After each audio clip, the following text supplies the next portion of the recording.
a gente tem uma visão lá da minha cidade, são muitas montanhas ao redor, então é tudo muito montanhoso, tudo muito misterioso, não sei, eu não sei se acho que a vida de São Paulo, talvez, eu sinto uma diferença da música urbana e da música que a gente chama de caipira, né? Tem um jeito que você vem, né, que você traz da sua vivência. Você fazia aula de dança, então com certeza o ritmo tinha muita importância, né? Assim como acho que tem ainda, né? A coisa rítmica, a coisa do corpo, da dança, e, enfim, o seu contato com a cidade, os sons de São Paulo, né? Não sei, eu tenho essa leitura, não sei vocês que são estudiosos dessa parte, né? Mas então, para mim sempre foi uma coisa do sonho imaginário, assim, uma coisa que eu imaginava que existia, então eu partia dali para buscar isso, né? Fora, além daquelas montanhas ou daquela referência que eu tinha. Né? Acho que é um pouco isso.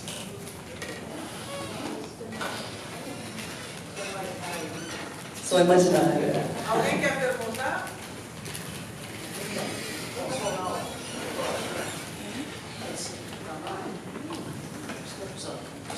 Atrás, nós tivemos um bate-papo com o Zilinski, né? Os dois fizeram um bate-papo com as Preferes, explicando sobre composições, faz alguns anos. Eles falavam de letra monstro. Eles falam de uma letra monstro, e depois da letra monstro eles vão lapidando.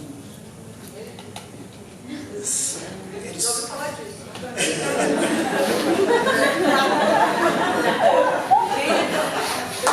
Foi o Luiz que falou. Eu não sei se você usa essa experiência. Ele falou que tem muitas músicas que antes de ser o que é, né? Eles chamam de letra música. Então, é porque eu não faço as letras, né? Meu universo é muito musical, assim.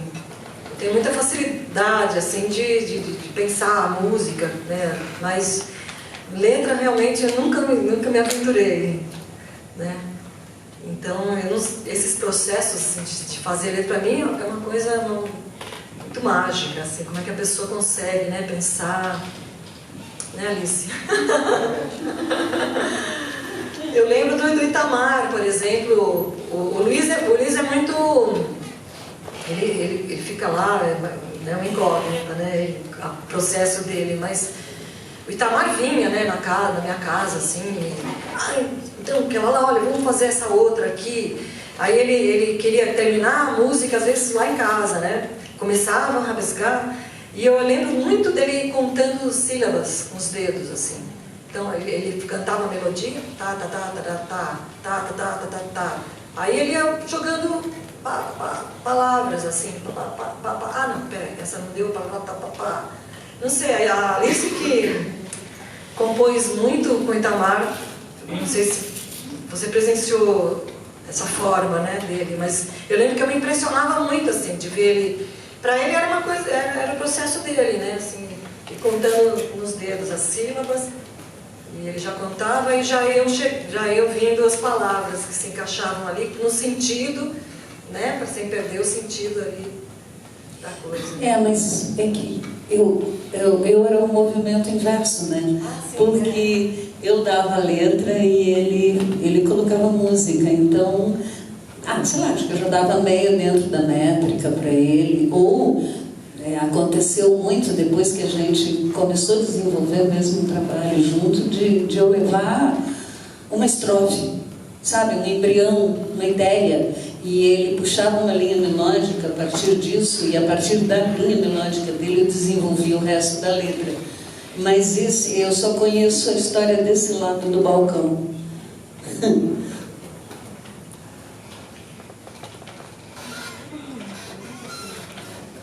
Bom, eu queria saber se vocês têm interesse de saber alguma coisa da gente. Ali, ó, tem 3 mãos. Clara, mais 2 ali. Então, a Ana falou que teve essa fase de experimentação, né, de composição, e depois então você pensou em compor de forma mais palatável, né? Eu queria entender um pouco melhor isso e da onde que você se inspirou, né? Qual formato de canção, que canções você se inspirou para encontrar esse formato que você achou mais maduro, mais, né, posterior a essa fase da experimentação?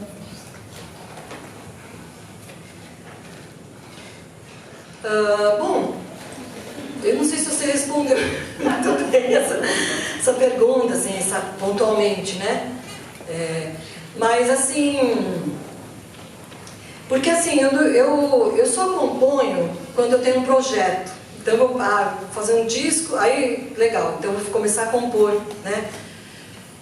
Então, por exemplo, esse que foi o meu segundo disco, né, que vem as composições, essas aí que eu expliquei. Depois, eu fiz outros projetos, tal, aí fiquei com saudades de fazer um disco autoral, tal, e aí eu fiz, que foi o Estopim. E aí eu já estava realmente, naturalmente, numa outra fase, assim, mais à vontade com a composição, né? Porque eu estava dizendo um pouco, voltando um pouco lá, mas tem a ver com a tua pergunta, essa coisa de você saber que você tem, né, um ouvinte de música, né? Tem muita música, tem muita coisa ali que se formou ali, né? De relações musicais que estão ali.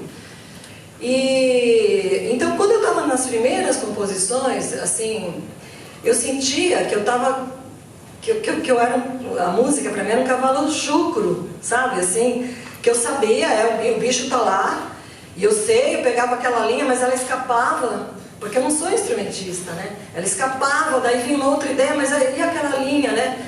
Então, até eu conseguir concatenar, não sei se estou sendo clara, né? Sei lá, vem uma linha.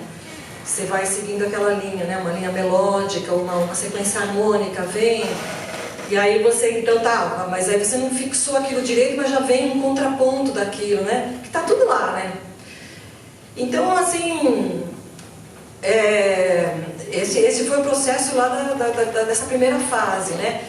Dessa segunda fase, então, das mais palatáveis, né?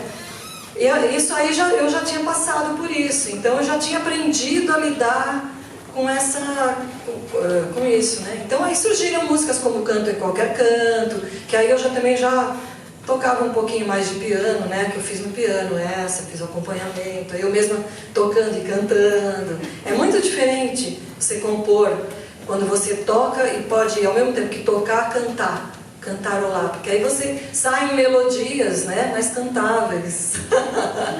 Do que aquelas né?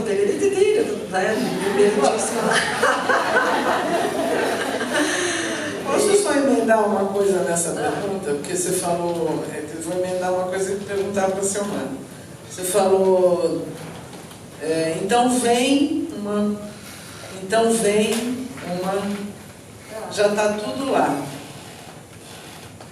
Então eu queria perguntar para o seu mano, onde é esse lá para você? Eu acho que são vários caminhos. Eu já experienciei vários caminhos. Caminhos bem intuitivos, de estar no banheiro, tomando banho, e vir uma melodia, e eu repeti até chegar. Até me enxugar e poder pegar o violão. Mas é isso, eu corro para o violão. Eu não consigo ficar só aqui. Muito raro fazer só uma melodia cantada e gravar, por exemplo. Eu já corro o violão, me ajuda, sabe? Acho que me dá uma... Então, isso aconteceu já aconteceu também. Acontece, a maioria das vezes, é um texto que me traz uma ideia, assim. As palavras, elas já vêm e eu já vou assim, nossa, parece que eu já estou vendo a música, sabe? Mas também pego o violão. Aí eu vou tentando, ali faço umas coisas, às vezes. Agora eu estou começando a elaborar melhor. Antigamente eu fazia, tá bom, tá pronto. Agora eu fico assim, não, peraí, agora, deixa eu... Não, vou rever, vou fazer de novo, vou mudar esse acorde. Eu fico buscando ainda me aprimorar, porque eu tive contato com muitos compositores incríveis e eu me sentia inspirada a buscar mais, buscar além. Mas eu acho que São vários caminhos, eu acho que cada canção é uma, né? Do inconsciente, com certeza, vem muita coisa. Da dor, às vezes você tá com uma dor, aí você tá com uma tristeza, sei lá, você não sabe muito bem, aí vem aquele acorde triste, vai... Aí você já canta um negócio triste também, e você vai ali alinhavando aquilo, né? Às vezes uma euforia, uma alegria muito grande. Amor é um negócio que inspira muito, né? A gente fica meio bobão e sai fazendo música. Então, tem várias coisas, né? Mas realmente eu não sei de onde vem. Dizem, eu escutei já dizendo que tem uns seres que ficam, né? Mandando, soprando pra gente. Eu nunca vi, mas eu estou disposta, estou disponível. Diga, querida.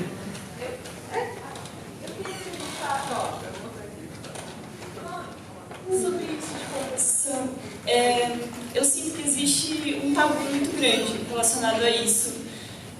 Não sei, pelo menos no meu entorno, e é uma dificuldade de se abrir para esse sentido, de se explorar, por se julgar mesmo. Ai meu Deus, que ridículo esse verso que eu fiz, ou que ridículo. Como vocês têm alguma sugestão de como se jogar para isso, assim? Como se abrir para talvez começar a compor e sentir esse universo?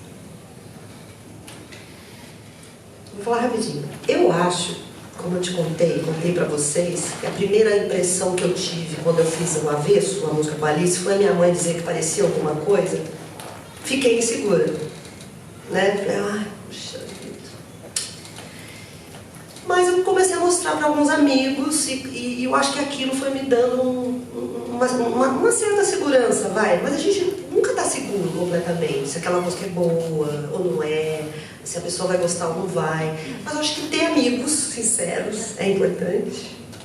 Ter pessoas que você confia, que você possa mostrar, porque é o que você escreveu, por exemplo. Se você está escrevendo uma coisa que você quer ter um feedback, é legal ter alguém que possa te falar com sinceridade. Mas é isso, às vezes também eu faço coisas, até hoje, que eu já acho ridículo. Aí eu nem mostro pra ninguém. Ou eu mostro pra alguém e a pessoa fala, é realmente bobinha essa música. Aí nem vai pra frente mesmo, sabe? Assim, porque assim, é um estudo. Eu acho que compor é um estudo de si. Então, quanto mais você se entende e você aceita aquelas limitações que você tem, mais você vai se liberando para encontrar o teu viés, assim, que você realmente pode dizer que seja significativo para outras pessoas.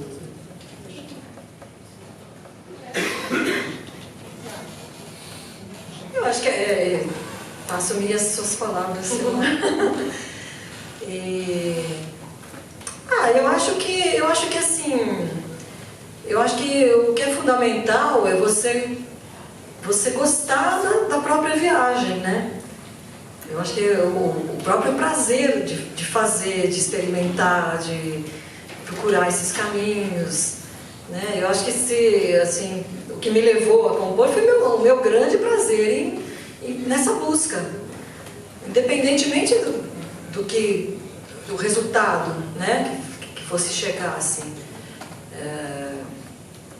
Assim, tem... não sei, né? Eu acho que é isso. Eu acho que a gente... porque basta começar. Aí você vai descobrindo, aí você vai se aprimorando cada vez mais. Eu acho que não está pronto, né? Eu acho que o grande lance é esse. Nunca acaba, não tem fim, né? Quanto mais você vive e vivencia e ouve música e lê, né?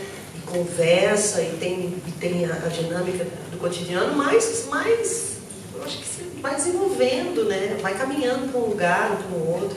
A não ser os grandes gênios, né? Que eu acho que já vem com tudo, sei lá, Chico Buarque, Gilberto Gil, não sei como é que foi para eles, mas eu sempre acho que tem um aprimoramento, assim, durante o caminho, né? Já falando dos grandes gênios, né? O Tom Jobim tem uma frase, né? Que ele fala 10% de inspiração, 90% de transpiração, né?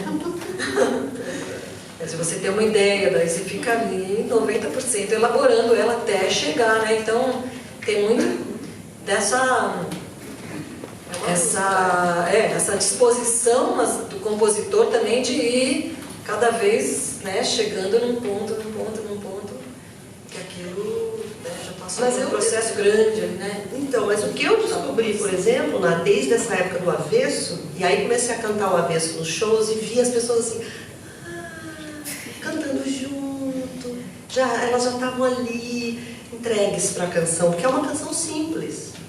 Ali, naquela hora, eu já estava no segundo disco, né? Eu já tinha um pouco isso, mas eu já pensava isso, de gente, eu quero escolher melodias simples e harmonias simples, para que as pessoas possam cantar junto. Não achava graça de estar no palco e as pessoas ficarem me aplaudindo somente e achando bonito. Eu queria mais, eu queria que as pessoas cantassem. Então eu comecei a fazer músicas fáceis, assim. Fáceis de tocar mesmo, e até de melodias simples. E eu achei que isso era um caminho para mim.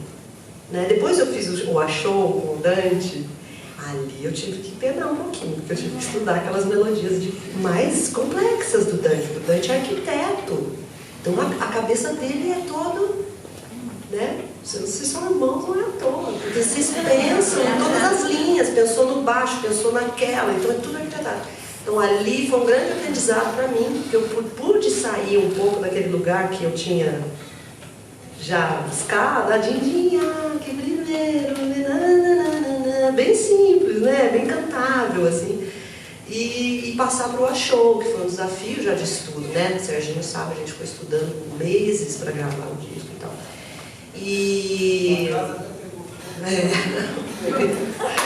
Mas depois eu fui, e eu acho que hoje em dia eu já fico mais tranquila com isso, já tenho mais uma tranquilidade até de ousar fazer melodias ou harmonias um pouco mais, vamos dizer, uns caminhos diferentes dos que eu comecei. Mas lá atrás, nos primeiros discos, o primeiro e o segundo, eu me lembro de ter essa busca.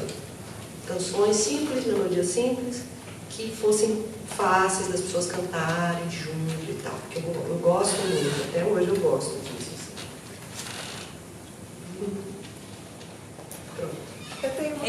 Me deu vontade de dar um pitaco sobre isso, embora ninguém tenha me perguntado nada. Não, é que foi difícil para mim também o primeiro livro, para publicar o primeiro livro. Não é música, mas é uma exposição também, né? Bom, eu tinha 34 anos, eu comecei a escrever com 9. Quer dizer, olha o tempo que eu levei para adquirir um pouco de segurança de publicar. Mas foi exatamente isso que você comentou, que é ir mostrando para pessoas que entendiam do riscado, que não só amigos, mas amigos, poetas, amigos cuja sensibilidade eu respeitava, amigos que tinham conhecimento mesmo que não fossem poetas, de tal forma que aí chegou uma hora que eu... Mas assim, todos os poemas do primeiro e do segundo livro passaram pelo crivo de várias pessoas antes de eu ter coragem de trazer a público. Mas aí eu fiquei metida, porque depois de você passar por Augusto de Campos, Haroldo de Campos, Décio Pinhatari, Reinaldo Jardim, Paulo Leminski, aí vinha uma pessoa não sei quando e dizia assim, eu não gostei daquele teu poema. Eu olhava e dizia, bom, você está falando de você, não do meu poema. Quer dizer, eu consegui esse grau de pretensão, mas baseada numa base sólida, na minha base E eu acho que é isso, eu acho que tem muito isso de ler muito também, e no caso da música ouvir muito, e também de você ter certeza que você está falando de algo, ou até na própria melodia, mas que você está tocando em cordas das pessoas que atinge o maior número possível de pessoas. Não precisa ser universal, não sejamos tão arrogantes, mas expresse pelo menos essa época que a gente vive, né? O movimento do pensamento dessa época.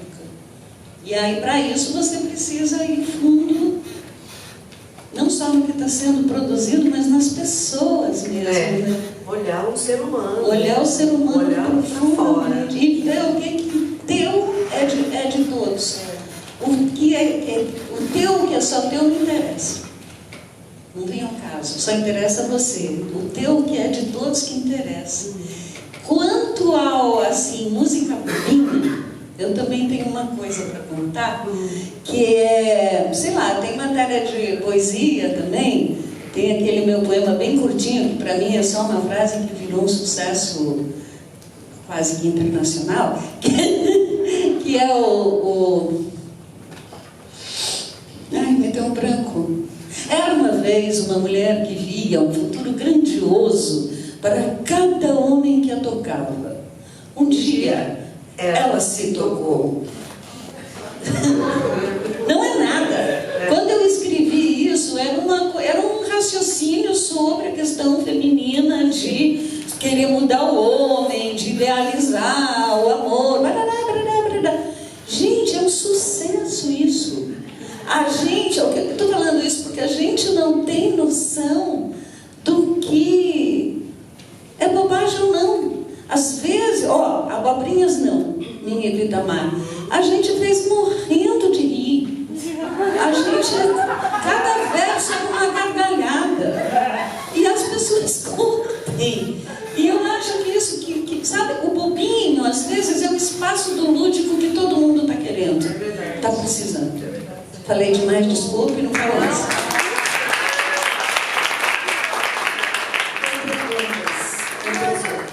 Falando de bobinho, mas por que você falou bobinho?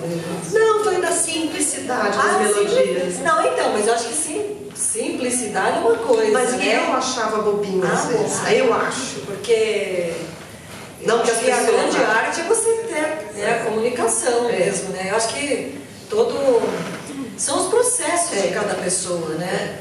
E às vezes na mesma pessoa você tem vários processos, que é isso que você falou, né? Mas é isso aí. Eu às vezes tenho essa autocrítica de achar uma coisinha boba e eu nem mostro pra ninguém, fica ali, entendeu? Isso acontece mesmo. Oi, boa tarde. Adoro suas bobeiras. Já acompanho faz um tempo suas bobeiras e todo o trabalho de vocês. E a minha pergunta é o seguinte. Vocês, começaram a carreira faz alguns anos, né, algum tempo. Então, o mercado musical foi mudando conforme passaram, né, os anos e tal. Eu queria eu sei que não existe receita, fórmula ou coisa assim, mas para a gente que está entrando no mercado de trabalho agora, né, como instrumentista, ou, enfim, sempre fica poxa, o que aquela referência minha faria nesse lugar, né? Então, assim, essa é a primeira pergunta. Algumas, ou seja, deixa eu conseguir não ser prolixa, perdão. Alguma sugestão ou dica, assim, de persistência, apesar dos desafios, essa é uma. E outra é, se vocês, enquanto mulheres, encontraram, e se podem dizer, alguma resistência para essa imersão no mercado de trabalho, entende? Porque a gente, como mulher, eu sou percussionista, né? Então tem outra dificuldade que eu encontro dentro do âmbito do trabalho. Eu queria saber vocês, como instrumentistas, tanto da voz ou guitarra, teve alguma dificuldade? Teve algo que marcou vocês por ser mulher, entendeu? E se teve ou não, alguma quase que como uma mensagem como, olha, eu segui por isso, isso e isso. Não sei se foi muito claro. Quer responder? Bom, como cantora, né, a gente está no país das cantoras, né, assim, então eu nunca, pelo contrário, né, assim, nunca senti nenhuma dificuldade por ser mulher cantora, né. Agora, a coisa da composição, quando também não, assim. Mas eu sei que é muito diferente, por exemplo, minha irmã é instrumentista, E ela sentia muita dificuldade, né, assim, no mercado, por ser mulher, porque sempre chamavam homens, né, no lugar. Mas eu acho que isso, hoje em dia, eu acho que isso já está bem diferente, né? Eu acho que a gente vê muitas mulheres instrumentistas atuando. Oi? Mais ou menos? Você é instrumentista? Ah, é? Acho que sempre tem uma desvantagem. Você olha para uma mulher e ela toca menos por ser uma mulher com toda certeza, sabe? Então, confio muito mais em dar o seu lugar para um homem do que pagar para ver se ela realmente toca. Mulheres univos. Não, porque tem umas bandas de mulheres, por exemplo, a minha irmã, agora elas montaram uma big band, a primeira big band brasileira de mulheres, né, que chama Jasmins, não sei se vocês conhecem. E então é bacana, elas estão bombando aí, né, sendo chamadas para tocar em tudo quanto é lugar e tal. Só mulheres. E tem a quarta B, que tem um homem, né?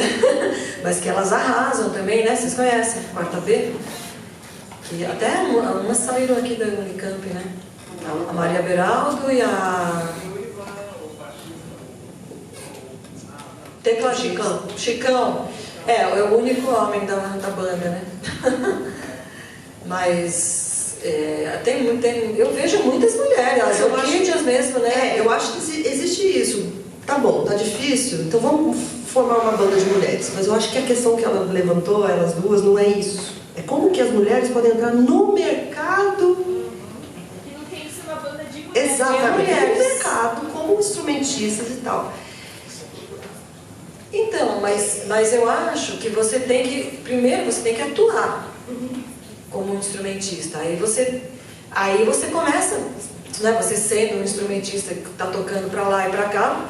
E eu acho que isso independe de você ser homem ou mulher, você começa a ser chamado para os trabalhos, né? Mas eu acho que talvez não forma. Não, mas eu acho que tem uma questão antes disso, quer dizer, como começar a tocar aqui e ali se existe um machismo que ainda orienta isso, é indiscutível, né? Eu acho que situações específicas talvez ainda configurem exceções, né? Mas como instrumentista, por exemplo, ela é sanfoneira, toca sanfona, acordeon ou sanfona? Tanto faz, tá bom, eu prefiro dizer que é sanfoneira, fica mais legal. Então, como romper essa barreira inicial? Acho que é essa a questão, né?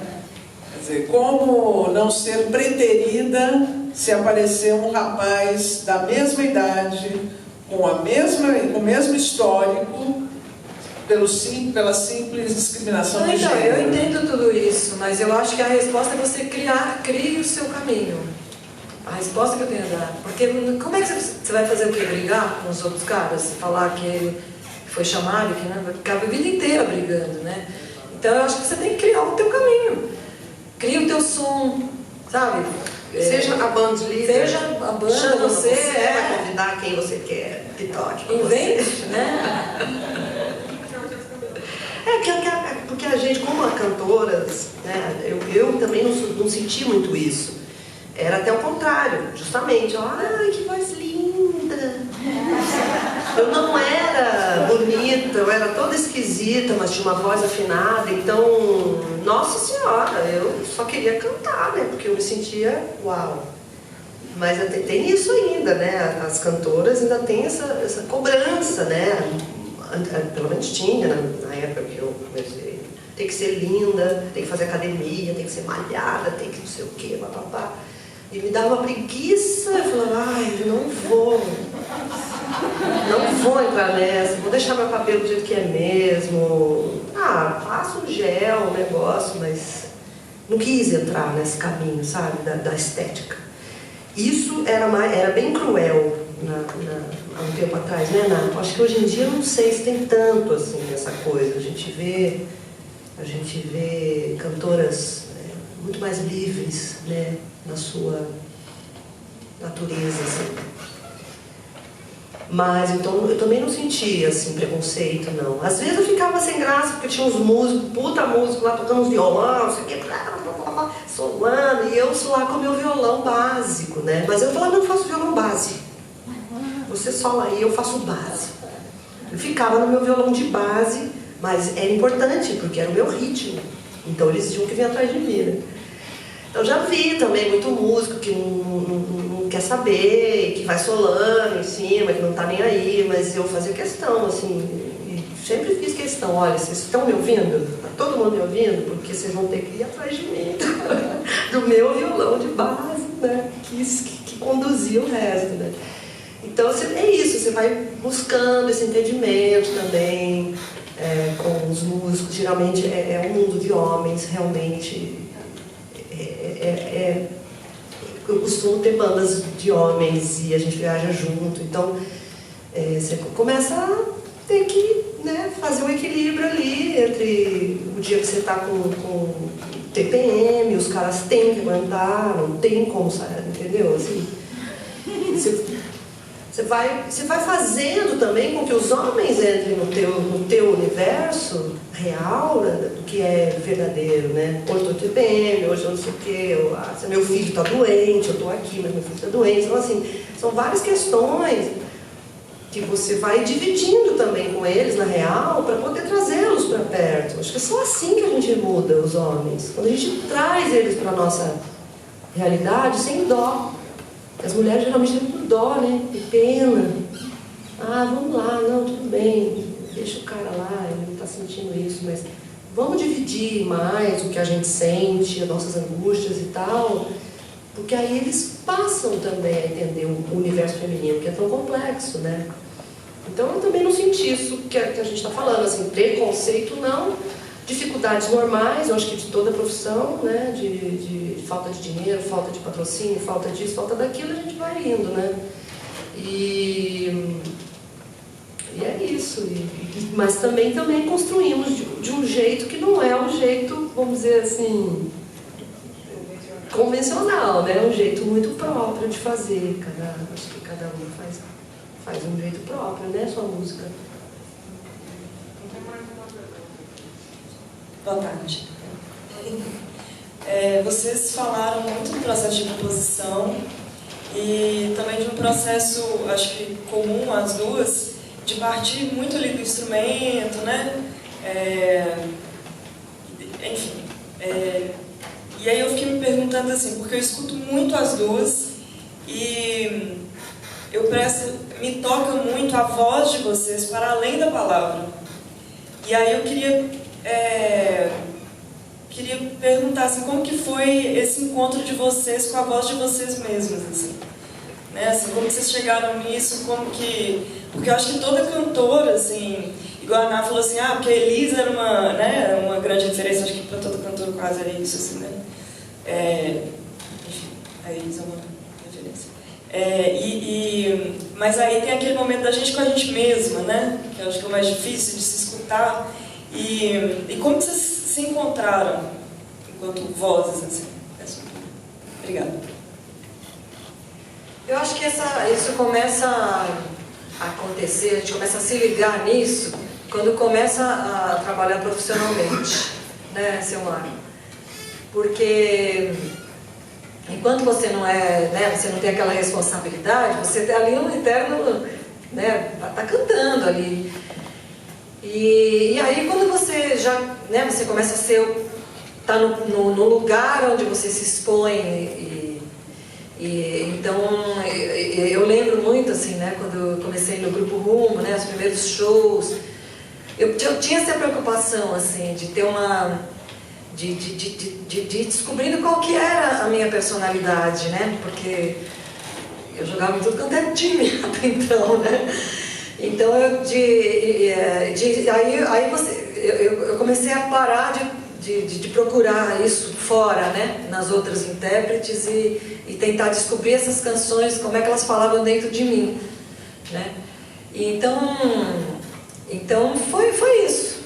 Agora é difícil a gente explicar, né. Eu acho que só dá para explicar como é que processo. Quer falar, Silmar? Eu estou lembrando de uma vez eu ouvi um compositor do Rio que falava que a voz da Ná abre o silêncio. Você lembra? Tem um moço que fez um disco todo lindo, que fez uma música pra você. Esqueci o nome dele agora.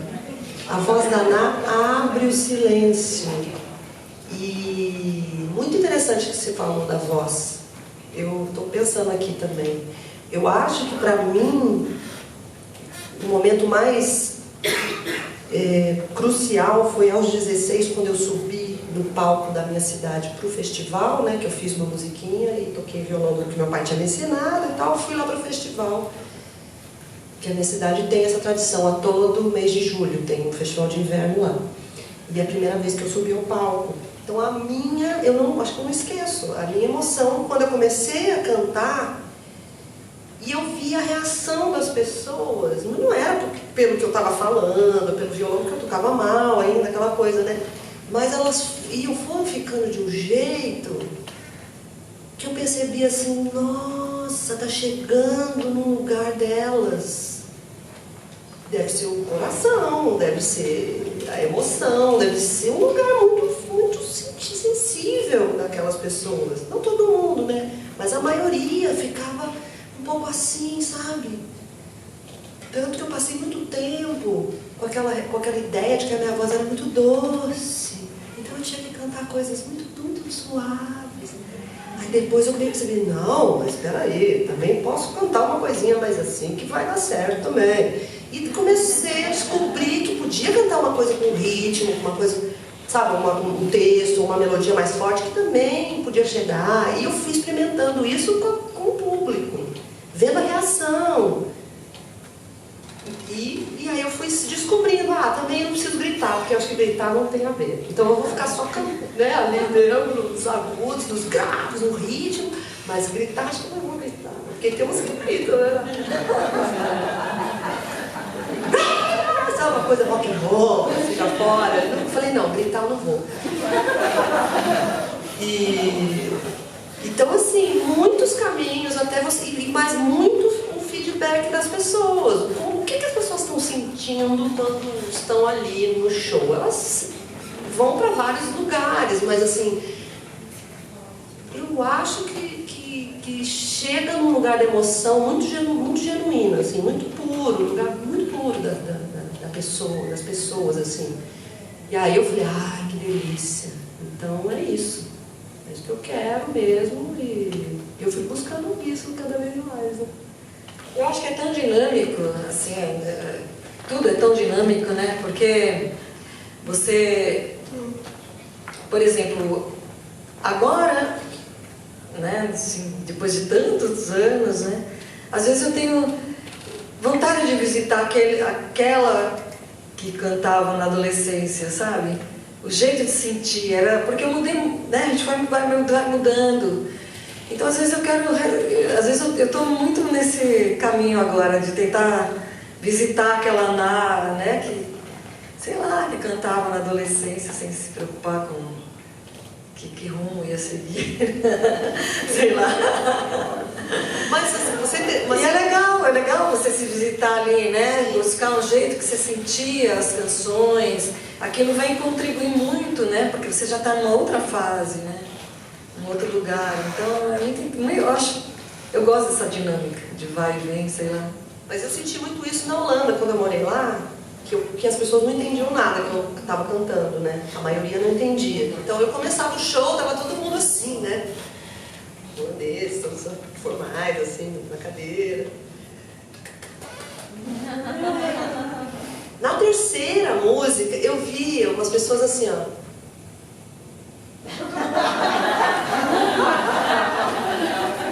Aí eu falei, pronto, agora começou o show para aquela pessoa, porque aí ela já estava se entregando, porque ela não entendia o que eu estava falando, então ela já estava indo para um outro lugar, assim. A gente, quando via uma música animada, bater palma, eles batiam, faziam bater palma e tal. Isso que eu percebi muito fora daqui, com a questão da língua, porque não é a palavra mais, é a melodia, a voz, né, o som, mas que leva aquela pessoa para um relaxamento, sei lá, uma entrega. Que eu acho que isso aqui é o lance, a entrega. Né? Muitas vezes a gente vai num show e demora mesmo para entrar naquela sintonia da entrega do som, né? estou pensando demais, estou pensando ainda lá na rua, na eleição, é difícil, demora. Mas quando acontece esse link da entrega, assim, é muito bom. Aí a gente vai embora, né? Tem mais uma pergunta. O Sérgio também, uma hora que você quis, né? Já esqueceu tudo. Uma hora eu quis fazer um depoimento, que eu acho que enriqueceria o que vocês estão falando. E como eu já tive o primeiro.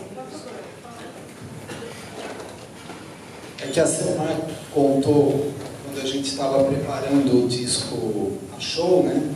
Ensaiando lá no estúdio em casa, ela contou um pouquinho antes, enquanto vocês estavam falando, como eu tenho o privilégio, a sorte de ter trabalhado e trabalhar com vocês em shows e gravado também, eu entendo um pouco, eu tenho uma visão de vocês que vocês mesmas não passaram aqui, claro. Até porque vocês, não vou ficar rasgando seda de si mesmo, né? Mas então eu vou rasgar um pouquinho, porque eu acho que ajuda a colorir. A minha visão de instrumentista é o seguinte: vocês duas, a Selmar, que nem ela falou, tive dificuldade lá com aquelas músicas do Dante, que é arquiteto, mas a Selmar, por exemplo, ela passava para mim linhas rítmicas e ideias do meu instrumento que eu não tinha. Se eu ficasse cristalizado aqui no meu arcabouço de ideias rítmicas, ia sair uma coisa. E eu lembro da Selmar tendo altas ideias, assim, de tambores, de linhas, e falando, e eu olhando assim. E a Ná também, a gente já fez 3 discos juntos, né? E toda vez a Ná, de um outro jeito bem diferente da Selmar, ela coloca as ideias dela para o instrumento. Então, na verdade, o que eu acho que as duas têm, que é uma coisa assim, que é um negócio que leva a pessoa para um outro nível, né? A cantora ou o intérprete, que é a música, elas são instrumentistas também. Talvez elas não achem isso, mas eu, que divido o palco com elas em várias ocasiões, muitos anos já com a Ana, em diversas ocasiões com a Selmar, eu sei isso. Porque eu, como instrumentista, sei o processo do instrumentista. E elas têm esse processo dentro delas, que eu acho importante para quem trabalha com o canto. Como a Ana falou, eu nem sabia que a Ana tinha tido uma época em que ela ficou viajando com a música instrumental. E agora eu entendi muitas coisas de como ela transmitia linhas instrumentais. Então, a importância que tem para quem está estudando, a gente nunca para de estudar música, né? Mas assim, num processo de formação, se for uma pessoa que trabalha com voz, com o canto, mas de prestar atenção nos instrumentos e de atuar como um instrumento, porque a voz é um instrumento, né? Então, atuar dessa forma. Só que na hora me deu esse estalo, por isso que eu levantei a mão, que eu quis fazer esse depoimento, porque as duas têm a música dentro delas, e isso é uma coisa que leva para um outro patamar do próprio canto. Acho que tem uma coisa que isso afina a linguagem, não só na comunicação, mas essa comunicação entre, onde há muitas vezes uma separação entre cantores, intérpretes e músicos. Então, acredito que essa ideia de que vocês manifestam muito, de fato, o tempo todo, de que há uma movimentação que nasce por causa da música, cria o elo, porque o músico é movido por isso o tempo todo. E os intérpretes são movidos por isso também, mas não são movidos só por isso, né? São movidos também por isso. E aí eu acho que tem uma coisa de afinar a linguagem mesmo, de entender aonde você está se situando, para poder fazer com que os discursos fluam e a música seja a grande beneficiada da história, né?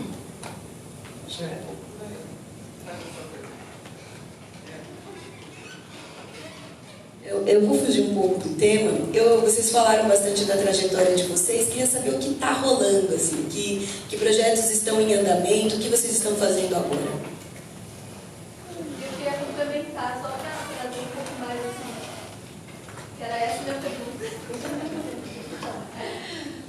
queria aproveitar e perguntar de desejos e sonhos, sabe? Não só dos projetos assim mais concretos, mas o que vocês ainda desejam realizar, o que vocês têm vontade, né? Igual ela estava falando de retornar um pouco para aquela Ana mais jovem, do foda-se, né? Assim, quais são os desejos?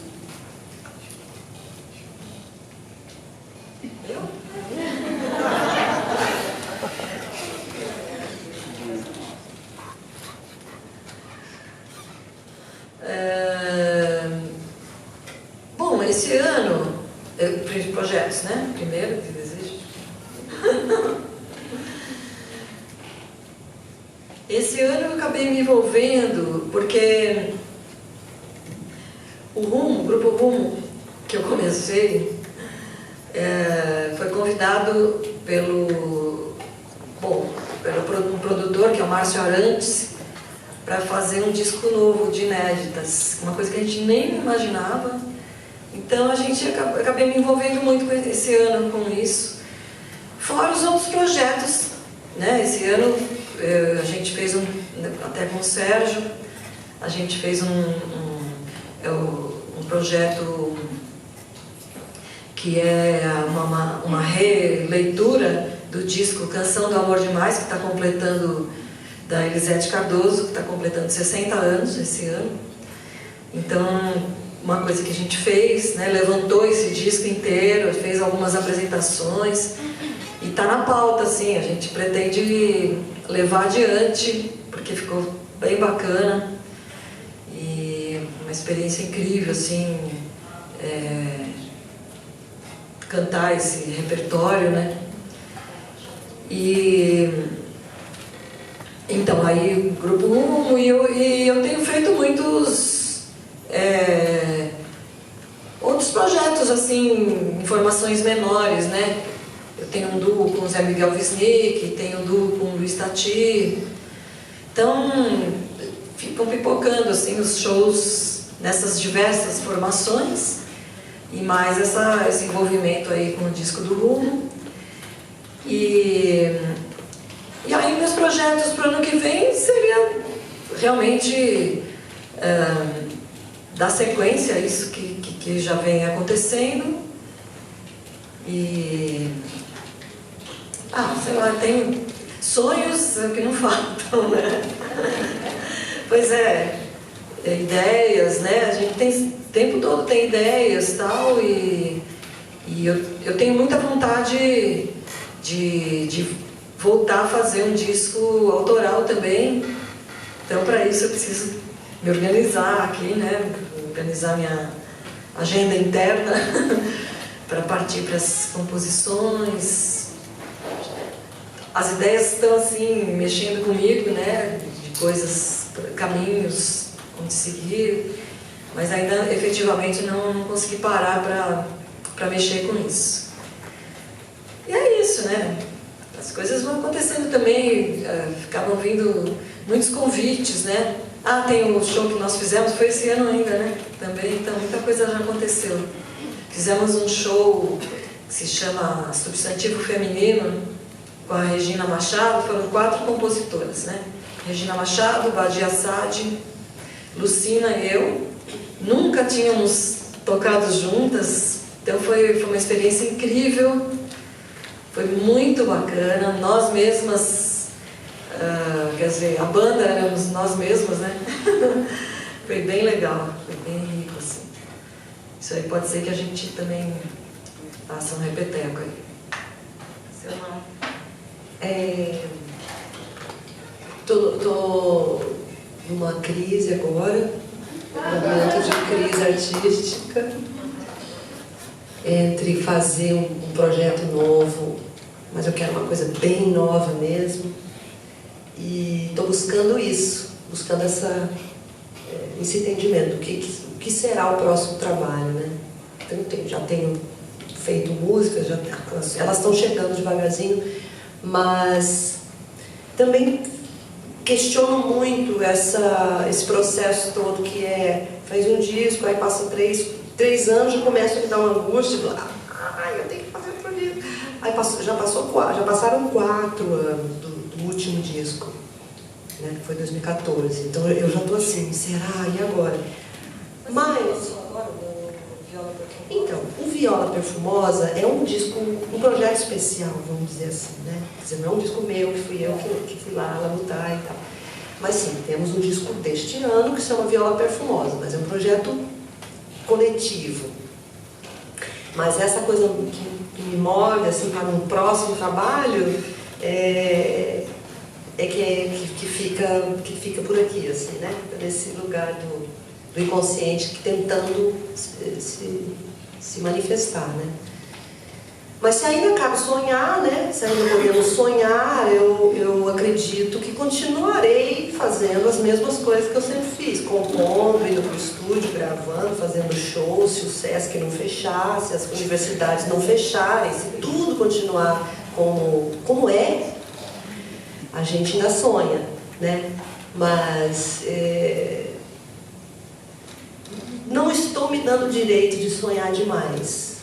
Então, não vou deixar de fazer o que eu sei fazer, nunca, né? Porque é isso que me segura viva, mas não sei. Vamos esperar até janeiro, fevereiro, vamos ver o que rola para ver se vamos continuar ou se vamos ter que nos reinventar, né? O que vai ser de nós, artistas, músicos, cantores, né? O que a gente vai poder inventar de novidade, né? Mas é isso, um pouco é isso. Só para comentar um pouquinho, a minha é de projeto também. Eu queria que você comentasse só o lance do...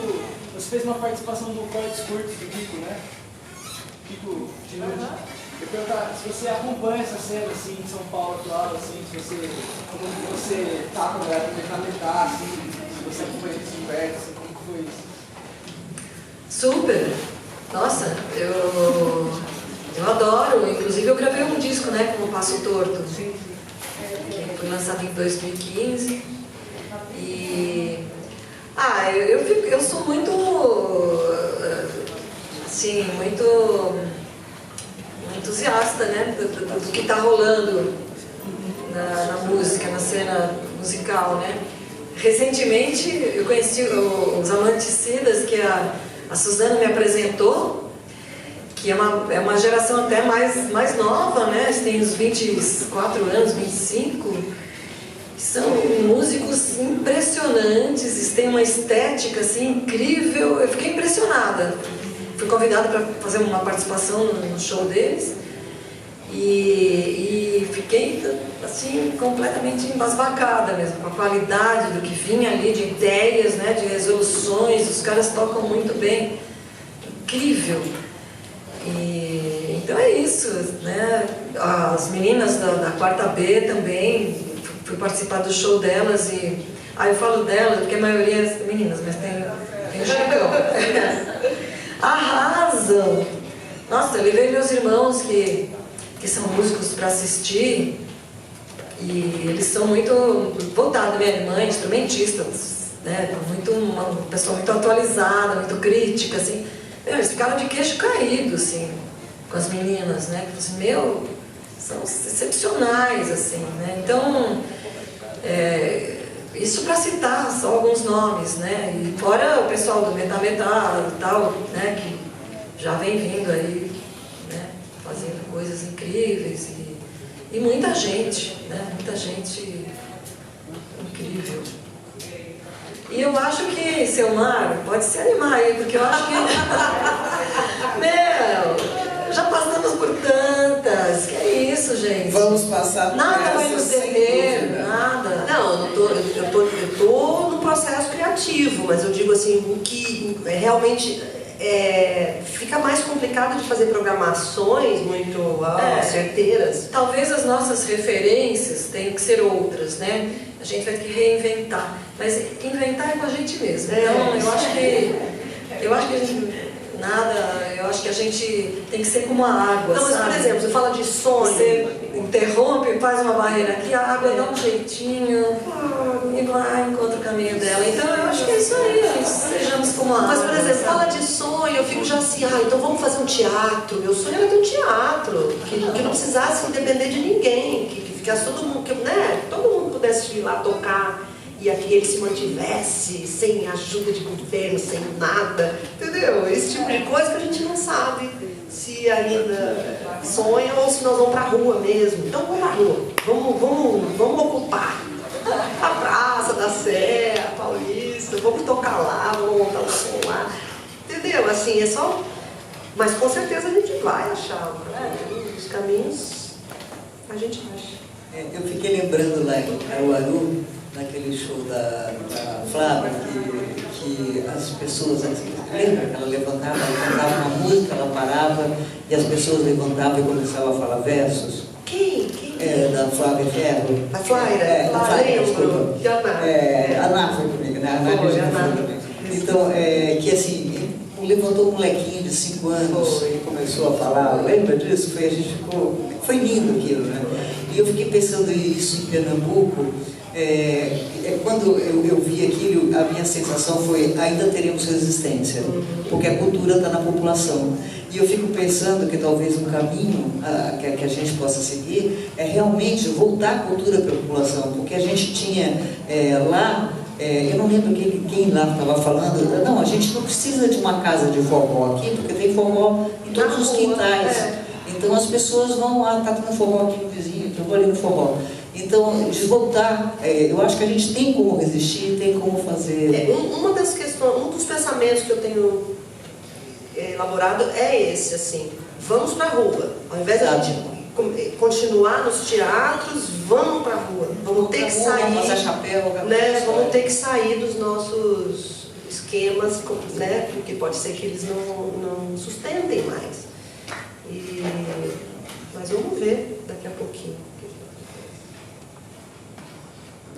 Tá bom, eu queria agradecer muito.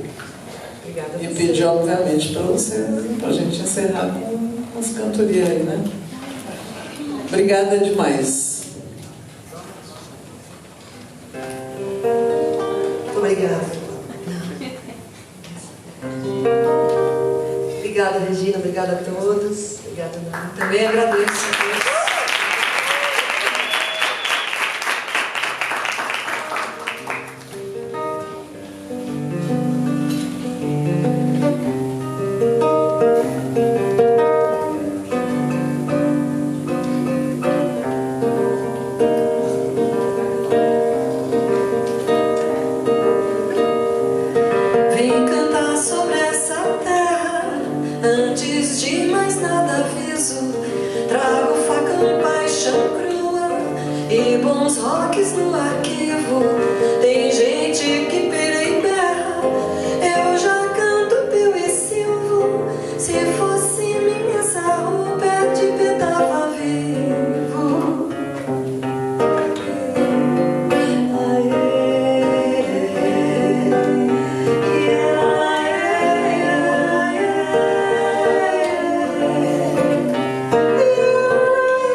Passarinho do da lua, quando não